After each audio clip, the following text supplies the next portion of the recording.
हमारे इस चैनल मैथिली गंगा को लाल बटन दबाकर सब्सक्राइब करें व घंटी के निशान का बटन दबाएं ताकि सभी नए वीडियो आप तक तुरंत पहुंचे बिल्कुल मुफ्त। जय जय जय छठी माँ, अमला पर होइया सहाय।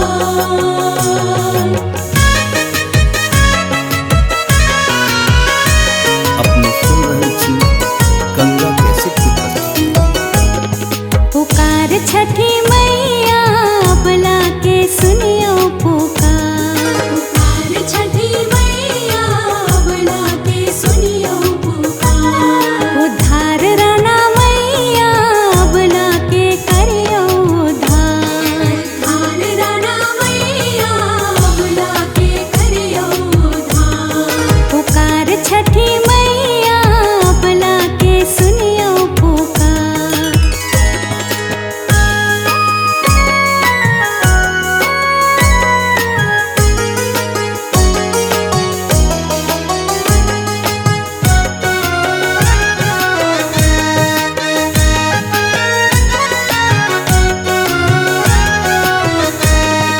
बाझिन के देलौ मैया गोदी ललनवा।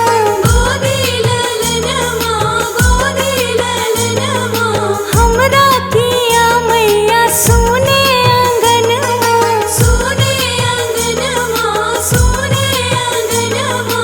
कोरा में दिया उपहार, उपहार राणा मैया, अबला के सुनियो पुकार। पुकार छठी मैया, अबला के सुनियो पुकार।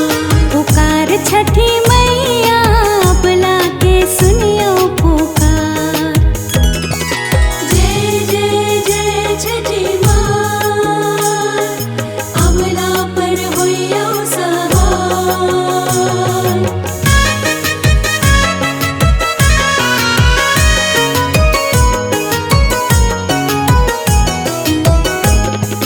ठकुआ भुसबा सारग चढ़ायब।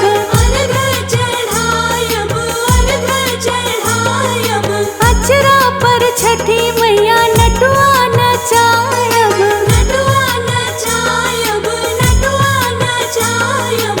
भरल पुरल राखब परिवार, परिवार छठी मैया, अबला के सुनियो पुकार। पुकार छठी मैया, अबला के सुनियो पुकार। पुकार छठी मैया, अबला के सुनियो पुकार।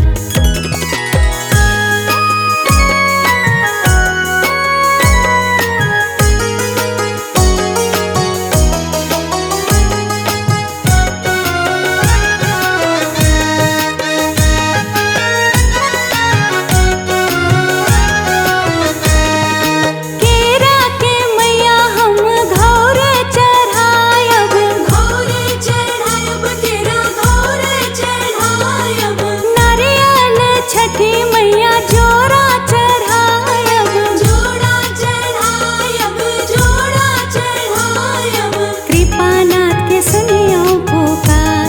पुकार छठी मैया, अबला के सुनियो पुकार। पुकार छठी मैया, अबला के सुनियो पुकार। पुकार छठी मैया, अबला के सुनियो पुकार।